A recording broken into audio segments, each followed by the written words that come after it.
घर से आए हुए अब्दुल भाई के घर से आए हुए रिश्तेदार, हमारे शाखा के सभी शाखा पदाधिकारी, पीजीएम, पीसी और जमालपुर थाना के मजदूर भाइयों,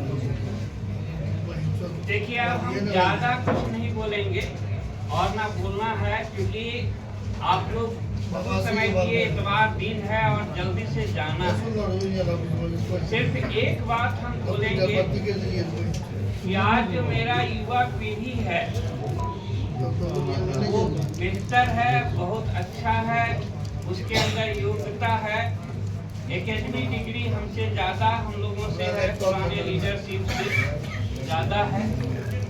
इस बात की चर्चा हुई है, वो समय से अनुभव प्राप्त होता है, संघर्ष से अनुभव प्राप्त होता है। इस तरह से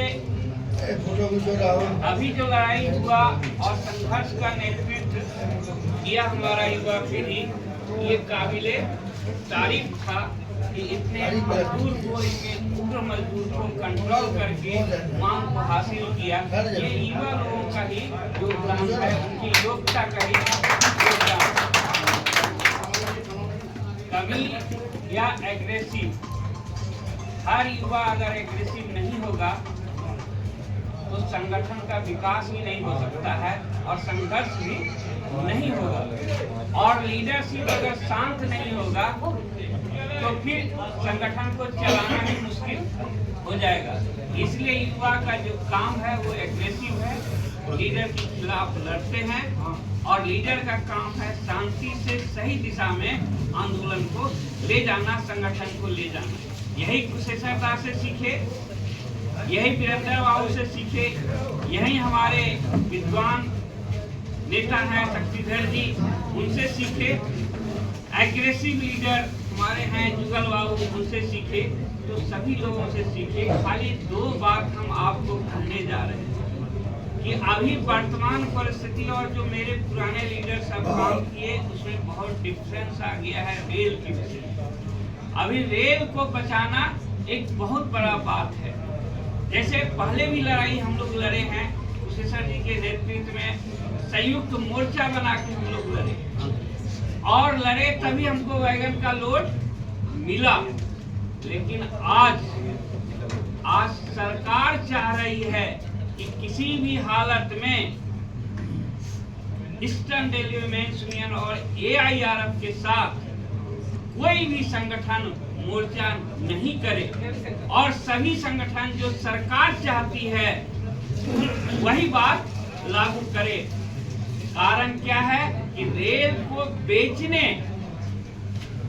के बीच में खड़ा अगर कोई है कि रेल अभी बिकने नहीं देंगे, ये है AIRF, eastern railway men's union. इसलिए आप देखिएगा कि इस वक्त अगर रेल नहीं रहेगा तो आरक्षण नहीं रहेगा। लेकिन आज रेल मिनिस्टर अपने सभा में SC/ST एसोसिएशन को लाके ये घोषणा किया कि भारतीय मजदूर संघ को वोट दीजिए। आज भी हमारे साथ SC/ST एसोसिएशन, OBC, कांग्रेस या कोई भी PRK, सब लोगों के साथ हमारा अच्छा रिश्ता है। लेकिन आज संकट उससे बड़ा है कि आज सरकार चाहती है कि AIRF ईस्टर्न रेलवे समाप्त हो और रेल जल्द से जल्द समाप्त हो जाए।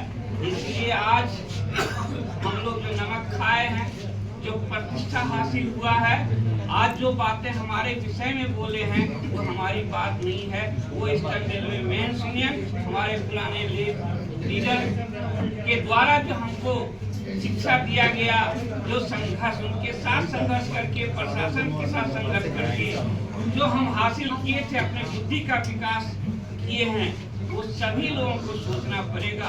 आज जो घर में बैठे हैं, जो लीडर रिटायर किए हैं, कि आज हमारे युवा पीढ़ी को और मजदूर को ज्यादा संगठित होना होगा और एकताबद्ध करना होगा, क्योंकि आज जितने लोग खड़े हैं वो भारत सरकार का एकदम दलाली कर रहा है। सारे लोग आज भारतीय मजदूर संघ को 10% सिर्फ वोट मिला और उसको मान्यता दे दिया, ऑफिस दे दिया, कहां? दिल्ली में, कि आप वार्ता कीजिएगा। इसका मतलब क्या हुआ कि पहले जो ERMC था वो खड़ा था ही प्रशासन के साथ में, आज सारे संगठन को खड़ा कर दिया है। हमारे मजदूर भाई को भी एजुकेटेड करना होगा कि भाई रेल रहेगा तभी आरक्षण रहेगा, कोई एसोसिएशन रहेगा तो AIRF के ऊपर, ईस्टर्न रेलवे के ऊपर और रेल के ऊपर और बेरोजगार साथियों के ऊपर बहुत बड़ा खतरा हो गया है। हम निवेदन करेंगे, युवा पीढ़ी तो हमेशा से तैयार है। आप जैसा देख रहे थे, जो पुराने साथी देख रहे थे हम लोगों को, हम देख रहे हैं कि हमारे युवा पीढ़ी में बहुत योग्यता है, क्षमता है, लेकिन इस क्षमता को सही दिशा देना है तो आज उसे सरदार को घर पर नहीं बैठना होगा, शक्तिधर जी को घर पर नहीं बैठना होगा, जुगल बाबू को घर पर नहीं बैठना होगा, पटेल जी को घर पर नहीं बैठना होगा।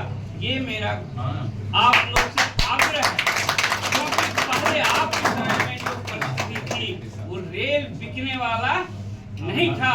रेल में मजदूर के हक के लिए हम लोग लड़ते थे, लेकिन आज है रेल को समाप्त करने के लिए ले जा रही है सरकार, एक उठा मजदूर में तब्दील करने की बात सरकार सोच रही है। इसलिए सिर्फ ईस्टर्न रेलवे की शाखा मेंस यूनियन या AIRF से ही काम नहीं होगा। इसलिए AIRF तय किया कि हम रिटायर एसोसिएशन भी बनाएंगे। तो क्या बनाएंगे, किस लिए बनाएंगे? तो जनता को भी संगठित करके बताना होगा कि सोशल वेलफेयर फंड के द्वारा, स्कीम के द्वारा जो रेल चल रही थी उस स्कीम को समाप्त करने जा रही है सरकार। जो सबसे बड़ा डिफेंस के बाद नौकरी देने वाली संस्था है उसको समाप्त किया जा रहा है। आज हम हो या हमारा परिवार बढ़ा हो या हमारा देश बढ़ा हो, यहाँ तक कि भारत का अगर यूनिटी हुआ है, ब्रिटिश हुकूमत को भी हम भगाए हैं, तो वो रेलवे बनने के बाद ही भारत में एक एकताबद्ध भारत का निर्माण हुआ है। रेल कर्मचारी का बहुत बड़ा योगदान है। हमारे सारे सीनियर लीडर यहाँ पर हैं जो हमको सिखाए हैं और जिनको हम सिखा रहे हैं। तो युवा प्लस मिडिल प्लस एकदम सीनियर लीडर सब चाहिएगा तभी रेल बचेगा। अगर सब घर में बैठ जाइएगा तो रेल नहीं बचेगा। अगर परिवार की बात बोलिएगा, रेल था, रेल में नौकरी थी, तभी हमारा परिवार पढ़ा लिखा या विकसित हुआ। आज उसी पर हमला है। तो हम सब लोगों से आग्रह करेंगे कि आज रेल को पूरे रेल परिवार का जरूरत है। यहाँ तक कि ग्रुप D से लेके रेलवे बोर्ड के चेयरमैन तक वो एकताबद्ध होकर के रेल को बचाने की जरूरत है। इसी के साथ तब समाप्त करेंगे। एक बार हमारे सम्मान समारोह में जितना सीनियर लीडर आए हैं और जितना लोग जुटे हैं, एक बार कर्मचारी हम अभिनंदन देंगे और साथ में सबसे गुजारिश करेंगे कि घर तक चलिए और वहाँ हमारे परिवार और बाकी लोगों से मिल के लौटिए। साथ में हम एक बात आपको कह दें कि एक ईमानदारी की चर्चा हो रही थी।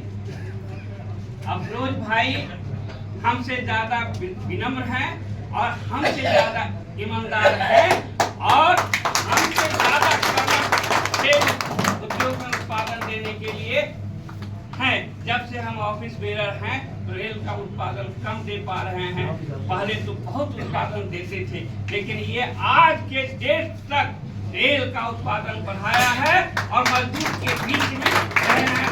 इनका प्यार हमेशा पूरे शौक में लोगों को खलेगा और इनकी ईमानदारी व्यक्तिगत रूप से हमको बहुत खलेगी। और एक अच्छा इंसान अगर कहीं देखे हैं हमारा अफरोज भाई, बधाई देते हैं और हमारे साथ रिटायर हुए हैं, इसलिए इनके परिवार को भी हम बधाई देते हैं और अपनी बात को समाप्त करते हैं। धन्यवाद आप सबका। और अध्यक्ष जी को ही बोलेंगे कि जल्दी से समाप्त कीजिए। अरविंद भाई जैसे लोग गुस्सा हो रहा है, जल्दी